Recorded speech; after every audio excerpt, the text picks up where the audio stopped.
What's up, guys and gals, and welcome back to the Nerd Castle. Today in the world of indie games, we're going to be checking out a little title called Book of Travels. This is a very unique title by the developers of, I don't know if you guys have ever played Shelter, those animal games where you're basically like an animal on migration, but this is those developers' newest project, and it is interesting, to say the least. What they're attempting to do here, I don't think has ever quite been done before.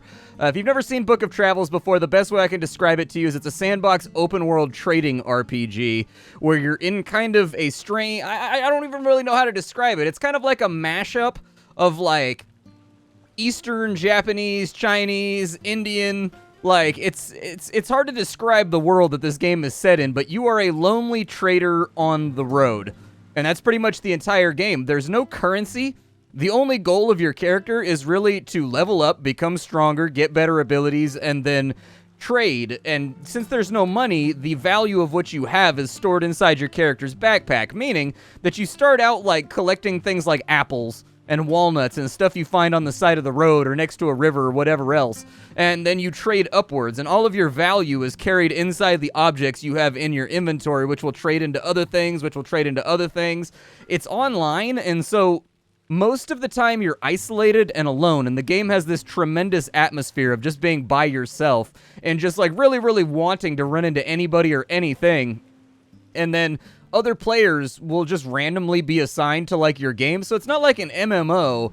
It's just like a game where randomly the servers will hop people in and out of your game in order to like accomplish goals and stuff like that. I honestly don't even exactly know how it works, in all fairness, but this is a game that's not going to be for everybody. I can tell you right at the outset that some people are going to be like, not my thing, and I totally get it, but there is a very certain class of player and gamer that they're focusing on with this title, and I think some people are really going to get sucked into this one. As of right now, it's in early access, so the game is not done yet. They're calling it Chapter 0 right now, but as with any kind of online thing, it's going to be continuously getting updates, and the developers have been patching and debugging like crazy since the game came out a couple of weeks ago. I've played a little bit on my character. I'm almost level 2, but we're going to make a new one here today so that you guys can see how that whole thing functions, and then we'll kind of just talk about the attributes of the game so you can figure out whether or not this RPG is the RPG for you. So let's create a character.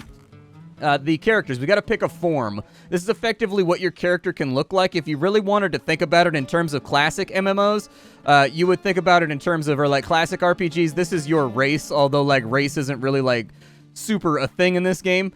Each of these is going to give you a different wind affinity. It's going to give you a different background. It's going to basically determine where you come from, all that kind of stuff. My favorite tends to be this guy right over... Where's he at? There we go. I tend to go with this guy right here. I think he's the coolest. He has social skills and he has physical, so this character is going to be a warrior. This character... So this game is kind of interesting in that you can't do everything. Your character has, like, a job. And so there's challenges all over the map that are physical or combat or social or magical or whatever that'll give you access to new resources and new, like, farming areas and stuff like that. But, like, the thing about it is nobody can really do everything. And so that's where kind of people popping in and out of your world becomes relevant, is because like somebody that's fully specialized in trading probably can't defend themselves, but they get like really, really good deals. And so if they have a physical challenge on the way from point A to point B, they're going to really struggle. But if they're in your lobby and they see that you are a warrior, like a samurai or like a guardsman or like a wayfarer or like a ronin or whatever, you can jump into their party and now you can cover the physical aspect of it while they cover, you know, the trading aspect of it. Or you need somebody to talk your way through something, you need a social character. And it's kind of a weird game like that. It really sincerely is, but I really, really enjoyed the couple hours that I played it on my first character. So anyways, this is the weather. He's got physical and he's got social. Apparently we are a southern Askin, and then we were born on the southern wind. Okay, so the southern wind dictates all the things related to kind of physicality and like force and sort of emotion and passion and all that kind of stuff. This game is very esoteric. I promise you'll pick it up like as you play, but this is one of the few RPGs that you actually have to like learn to be a part of the world, which I actually really, really like about it. So we'll say male right there. We get to choose our upbringing. We can decide if we're rural. We can be from a small town, an urban city. We can be from a crafting center, We can be mystical, we can be unknown, we can be a criminal, we can be a sailor, we can be from the mountain regions, we can be an islander. Since my family's Hawaiian, I'm going to go with being an islander.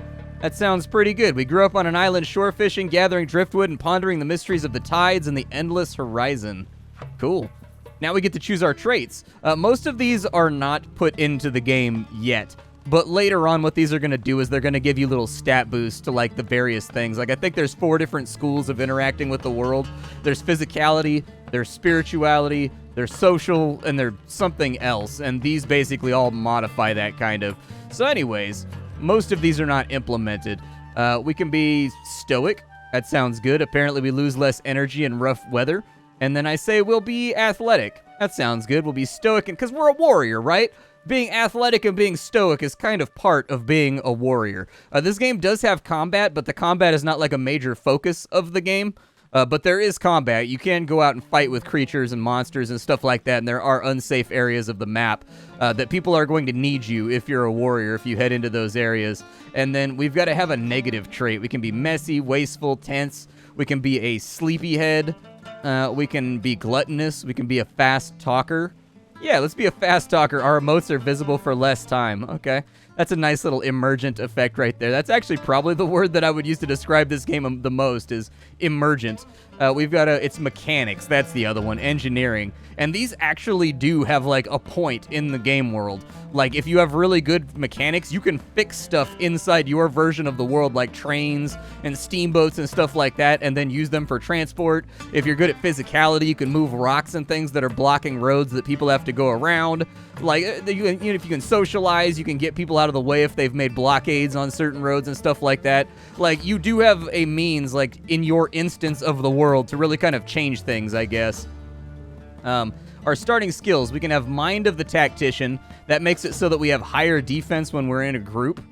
We can go with Read Strength, so we can sense the ward and the force of others. That's basically their defense and attack. These are magic spells right here, Not Work. I'll talk about Not Work in a little bit. And then we've got Tricks of the Messenger. You walk slightly faster on roads. Yeah, let's do that one. That sounds good. We'll be slightly faster on roads. I mean, after all, we are a traveling trader, even though we dabble in combat. Like, at the end of the day, everybody's a trader in this game. We'll go with a little bit of extra physicality. That sounds good. And then we got to pick our voice. Hey. Hey. Hey. Hey. I guess I'll go with that one right there. I don't know. We can pick our eye color, too. Your eye color, I think later on your eye color is going to dictate kind of... You know, like how in Japanese RPGs you always have to pick your zodiac symbols and stuff? It's kind of like that. I think the color of your eyes is actually going to affect things later on in the game. But for right now, I don't know if that's actually been implemented. And then our appearance over here, we can roll some equipment. So we might as well do that. So we've started out with a backpack. So we've got a well-used knapsack. However, it does burden us 3 times. And then we've also got a raw jute robe, which doesn't really do anything. In our backpack, we started out with 2 loaves of bread. And then we've also started out with a painted shard of a vase. Okay. I'm actually okay with that. If you wanted to look around and see more of the loot you can start out with, you can store this loadout and then just keep rolling, and then you can recall the loadout that you saved. So if we store this right here, we can go ahead and see what other stuff is available. So there's like a cape, a backpack, and a belt, and then like some mechanical stuff. You know, you can play around with all kinds of different things, and sometimes these do actually do stuff. So like the sandals make us faster. And it looks like this has a pocket on it or something like that. But I want to start out with a backpack, so I'm going to go with that. All right. Oh, yeah, this game does have permadeath. It is a roguelike, too. It's like an online roguelike game. If you die in this game, you got to make a new character, basically. They do have plans. You become a ghost as of right now, and you can still travel around the world, but you can't really, like, interact with anything or, like, do much.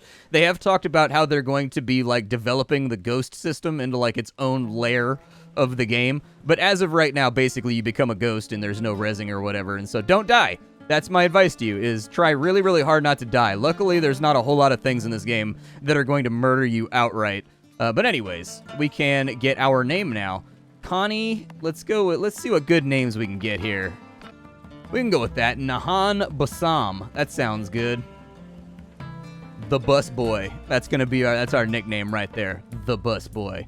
That's whenever people talk about the bus boy arriving in town, they will become worried. Let's see here. How did your journey begin? I was traveling on land. Which region did you start your travels? Let's start out in the, as far as I understand, the further to the west you are, the more dangerous it is, but I haven't really investigated that a whole lot. So we'll go to the west. All right, let's begin our travels. The caravan rattles past mountain, swamp, and sea. This journey has taken you through many lands. Already, you've seen more of this world than your homebound elders, whose hearth and dreams were all they knew.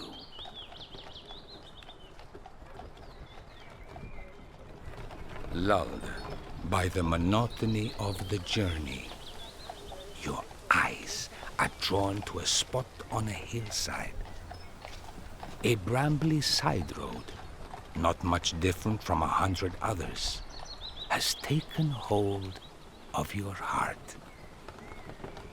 Grabbing your pack, you slide from your perch and land with a thud on solid ground. The caravan clatters ahead without you, as you take your first steps into a world that just moments ago was nothing but scenery.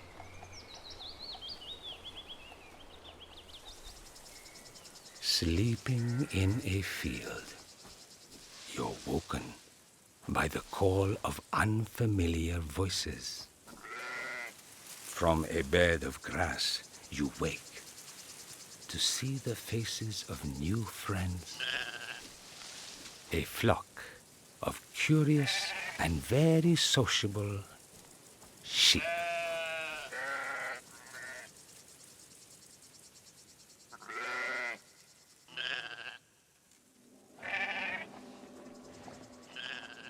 So here we are in the game world. I've actually started out in a different place than I started out last time, so I'm not really going to know my way around. But here we are, inside the context of the game world. We can zoom in a little bit just so we can see a tiny bit better. But there's a cordial shepherd over here and a youngster. Yes. Good morning and welcome to a brand new day, traveler. My wards appear very comfortable around you.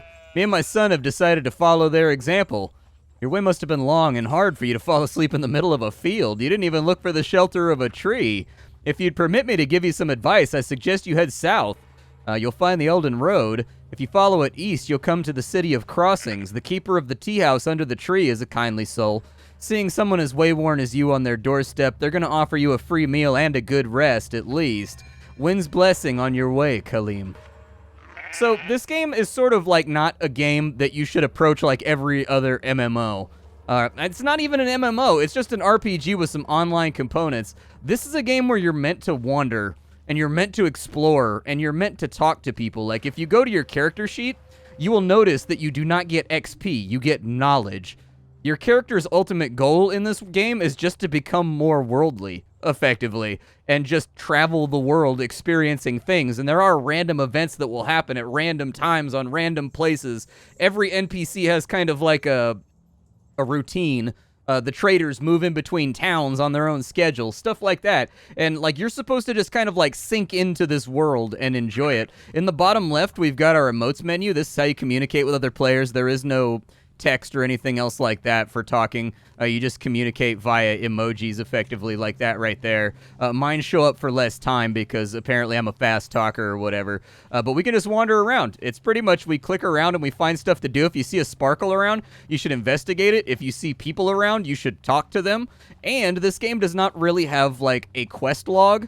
It does for like the main stuff, but you should listen and keep a little notepad on your desk, because people will mention things, and that's not flavor text. That's actually something that's like happening, and you can go interact with the thing that's happening when they give you that prompt. And so, like, if we talk to this shepherd over here, optimism is the essence of a peasant heart. Let it grow in sunshine and in dark.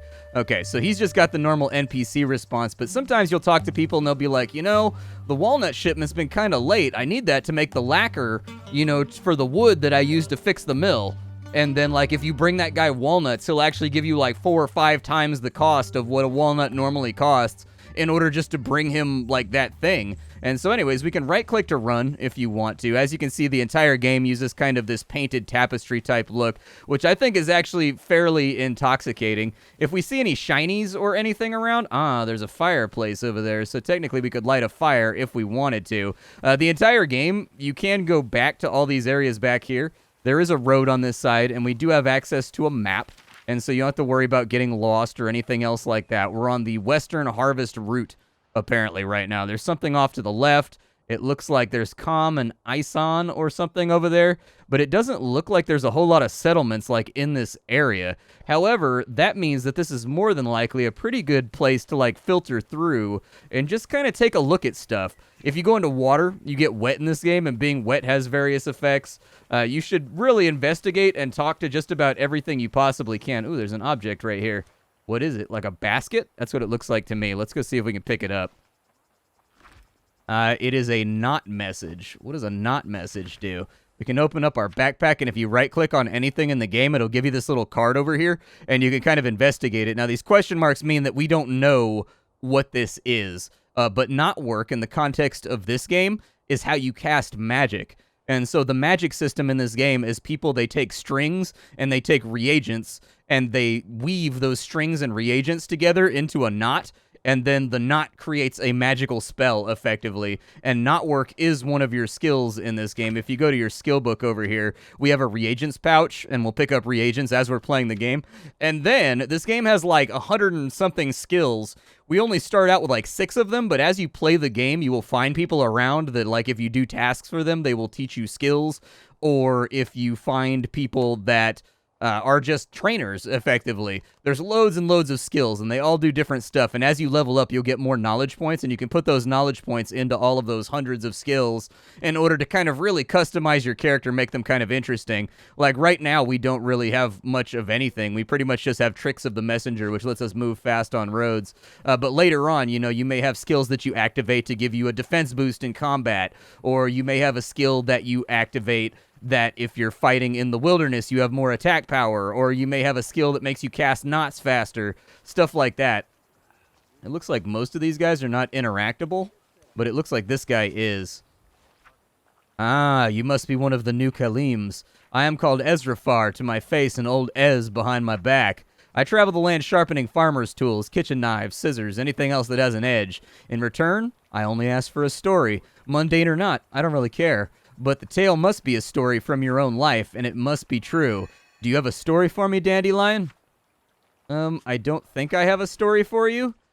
Oh, this guy sells maps, and he'll teach you how to speak Velen, too. Oh, and he'll teach you how to do a history lesson, maybe? Or is that an item?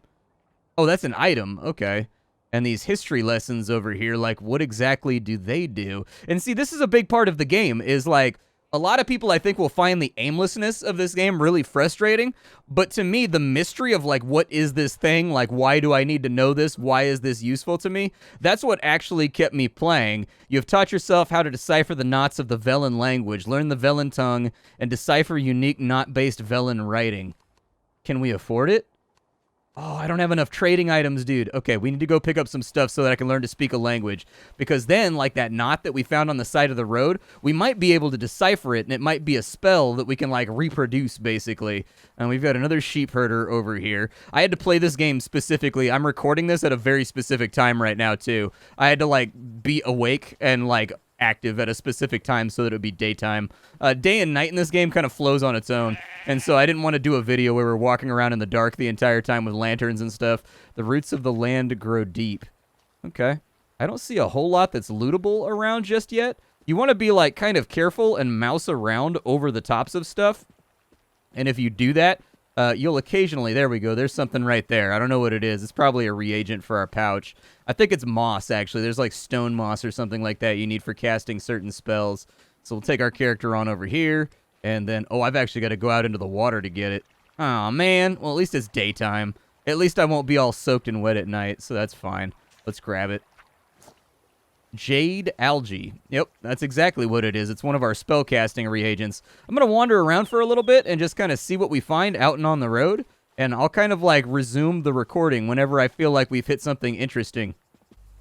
Looks like we've got a little stone quarry off to the east of the map, like a little rocky area. Nothing's jumped out at me just yet as having been lootable or anything else, like anything that we can forage from the wilds. There are survival elements to this game, so if you look in the top left-hand corner, we have our life petals. Basically, anytime you lose a fight, you lose life petals. And if you run out of life petals, congrats, you're a ghost now and you got to restart. We've got our energy up here, so we've got to eat food in order to keep ourselves kind of satiated and ready for the road. And beneath that, we've got our stamina, which dictates how much we can kind of like run and skedaddle and get away from threats. Oh, what's up with this tree? Hold on. What's this tree right here? Oh, we got some chestnut shells. Okay, so apparently it's a chestnut tree. There's another one over here, too. Those are spell reagents. We don't have any spells right now, so obviously it's not like a crazy high priority that we pick these up. But maybe later on in the game, it'll become important because there's all kinds of spells. There's like anything you can imagine from like D&D is pretty much like you can get like a little orb that follows you and illuminates the area for when you're playing at night. You know, you can get things that make you move quicker, stuff like that. We found a many-colored knot message over there. Okay.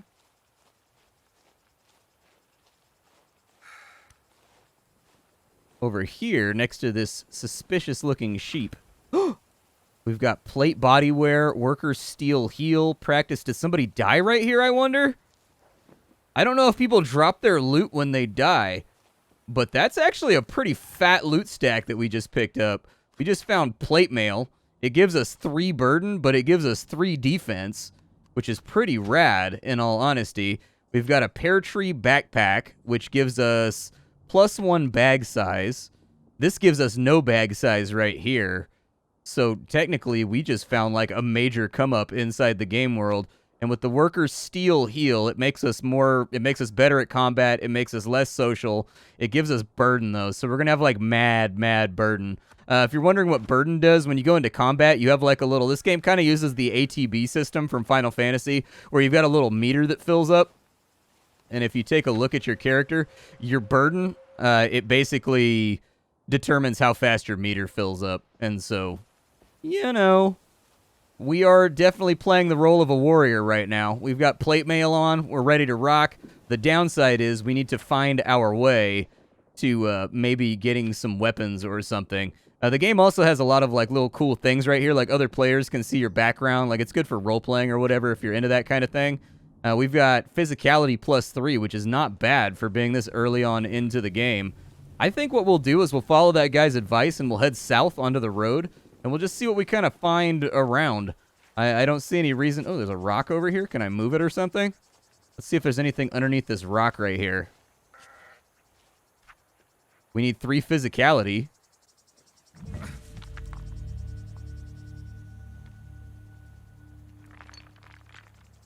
It looks like we had the physicality to actually move the rock. We had 3 and it wanted 3, so let's find out what's underneath it. It looks like we got some loots right here, dude. What kind of loots did we find? We got carbon, we got sulfur-covered rock, and then we've got a ceremonial teacup. Is any of that any good? Yeah, it's worth 132. Good lord. That's worth 21 right there. Okay, let's go back to the road and see if we can learn the Velen language. I think, like, that's what I was looking for anyways. I was looking for really anything that carried value. But yeah, that's what I mean, is that's a very basic challenge right there. But there are challenges, like, all over the game for all of the different character archetypes, mechanics, warriors, social people, so on and so forth. And so it definitely is a good idea to kind of explore and go through every single map with like a fine-tooth comb looking for these little events because they do pay off if you have the skill sets to make it happen. So that's going to cost 19 right there for the Velen tongue. I would suggest we just give them... Trying to see if I can land anywhere near the actual exact value of this because giving away value is like one of the principal sins in this game. Like you should always be trying to trade upwards, basically. Maintain your value while depriving the other person of value is basically how the whole thing goes. But I guess I'll just give him some carbon. And then it doesn't look like he's really got anything in here to even out the trade with. And so I don't know what these history lessons do. I have no clue. So I'm just going to accept the trade.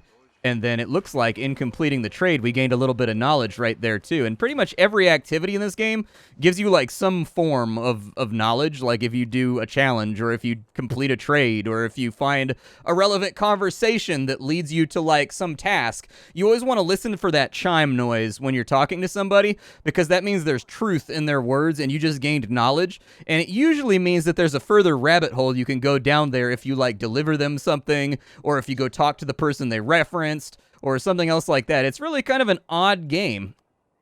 We can learn how to do the Velen tongue. So I'm absolutely going to do that. We've already filled out our skill book a little bit. I am going to... So do I need to practice this or whatever? You speak the Velen tongue and decipher the unique knot-based Velen writing. Okay. It didn't take a skill point? I thought I was going to have to put a knowledge point into it. Okay. Sounds good. Can I decipher any of these knot works? I can. There you go. So, council memo. Circulate. Reminder to hold gratification ceremony at local festivals at the start of, or the change of the season. Highlight the success of the free and hand union cooperation in supporting poorhouses across the land. And then this one right here, apparently it's just for practicing making knots. What about this one right here? A seeker in the spirit world, my visit long and hard through torments deep and bitter mire, until I finally found the plains of grassland peace, the city on the mound. Okay. So apparently that's just like poetry. It didn't change the value at all, although I think that would be really, really cool, is if you know what it is, the value goes up slightly, because then you know how more accurately to kind of like charge people for it. What's this guy do down here? He's another, ooh, he's a foundry and merchant? What does he do? I've got trade goods, so like I'm okay with trading right now. He's got a tombic piston, so it looks like this guy carries mechanic objects. Yeah. He's got a flag raiser's bind spell. He's got a tea recipe. Teas in this game are magical. They aren't like the normal tea, like the normal cuppa that you would normally have, you know, just with like supper or whatever. The tea in this game is magical, and it's kind of its own thing. Like, brewing tea is very important in the mysticism of the world. And so, like, if you know how to make certain teas or whatever, you're kind of like a legendary master who makes magical teas that makes people not get tired, or magical teas that make people stay up for days at a time, or, you know, stuff like that, effectively. We can sense people's backgrounds.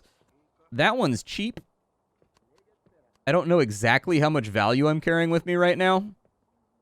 I would like a synopsis, so like a little number up here at the top that tells you the total value you're carrying, and then another little number in this little slot where you could click and select things, and it'll add up all the values so you can do it real fast in your head. That's only 19 bucks. Let's learn about it. I will throw you a backpack. And then we have an introduction to sensing backgrounds. Okay. I don't know what sensing backgrounds does, but it sounds awesome, so I'm going to go for it. Hopefully we can afford it. It actually looks like we're just shy of being able to afford it. Feels bad. Okay, well, I'll just take the Flag Raiser's Bind spell then.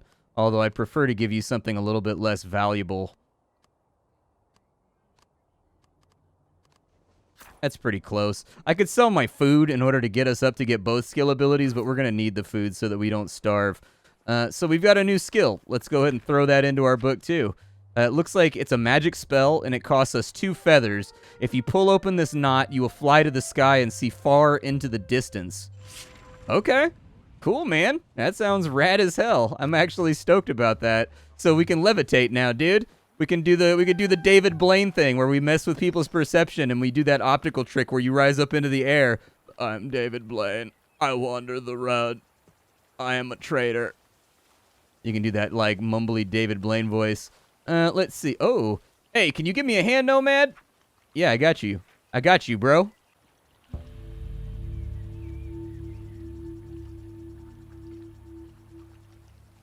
What you got for me? What we got rocking? You lend your strength to the struggling fisher and pull an impressively large fish out of the water. We did it, Nomad! Thanks for the assist! Here's a little something I caught earlier. Enjoy it. If I can suggest, stuff it with a little parsley and butter before you grill it. You won't be disappointed. Sweet, dude. We just got more XP, and we got a Western Snapper. And this is literally how this game unfolds. You just walk around and talk to people. and they'll randomly ask you for help with things. You can go find monsters in the wilderness and fight them. You collect and forage things that you find around. You try to increase your trade value. You explore the world. You become a part of it. And I think that's targeting something like very, very real, in all honesty. Like, this is going to be a very slow-paced game for a lot of people, and they'll be like, I just didn't enjoy it. But for me, I found that like 2 or 3 hours disappeared very quickly while I was playing this game, because like everywhere you go, there was some kind of interesting thing happening, and then you talk to somebody and they're like, oh, my cousin's late, I don't know where he's at. He was coming in along the southeast road. And so like obviously you get the chimes and you're like, okay, I'm gonna go walk the southeast road. And then you like find the guy, and he says that he dropped his lockbox like somewhere in the woods, and then like now you're exploring the woods looking for the lockbox, and then you bring the lockbox back, and then he goes and meets up with his cousin, and like you've changed something in the world. You know what I mean? It's kind of an interesting concept to play at. I have no clue what's happening over here. Apparently they're having some kind of dance festival. They're getting like their boogie on. I've never been to this part of the world, so this is all new to me. I think I started out in the east last time, and so I'm well aware of what goes on in the east. But in the west, I'm not quite so sure. Can we talk to the audience? What do they have to say? Nods in direction of the performance. Atman, the narrator. So the narrator doesn't want me to disrupt the show right now. Okay. Oh, there's a snack vendor. Okay, so technically we could buy food from over there. It looks like something's on fire. That's probably not great. There's another chestnut tree back there. But yeah, I've been playing this game with like a little notepad on my desk, basically, so that I can write down all the little prompts and all the little things that like the characters mention. This might be a randomized event. I don't honestly know. There's so many esoteric things in this game. Like people have talked about, especially the developers have talked about how there's some events that are like, you've got like a 1 in like 1,000 chance of ever seeing that event. And like, you know, there are people on the Steam forums right now that are like basically cataloging the events and stuff that they've seen and comparing. And people have like insane amounts of hours already and have been like, dude, I've never seen that event. How do I get that? And then like, it's like super specific. Like you have to do like this ritual over here on like a Tuesday and then go over here on a Wednesday and then the event will spawn. Like, and it's been kind of cool watching the community figure stuff out with this game and just sort of like decipher the mysteries of the world that you kind of exist in. Like, yes, there is like mainline gameplay in taking your goods from one town to another and increasing your trade value and getting new gear that increases your stats and gets you ready for kind of like the end game experience. But there's also like these weird little just kind of emergent details that you run into along the way that can turn into these odd diversions that can eat up like hours of your time. And I think that's where the game really, really excels, is in sort of like creating an emergent narrative without you actually participating in any of the main storylines. Like the main storylines are there if you want to participate in them, but just like wandering around, there's so many weird little events and things that you'll only see one time, you know, and you may be the only player that's ever seen that event. And then the fun of kind of trying to describe that to other people on the forums, being like, yeah, I found this guy that was carrying water in his hat on the road, and like, you know, just strange stuff like that. There are people. That's a post warden. Okay, so post wardens are effectively, I think she's a delivery runner, or she's a guard on the road keeping watch over the postman. I'm not super sure. There was tangled weeds over here. What's up with the tangled weeds? Is that like a physicality thing? It is. And we have the physicality to do it. It's a 3 physicality challenge. All right, what do you got for me? It looks like we unearthed some loot out of the weeds. Added basil and amanita to your pouch. Okay.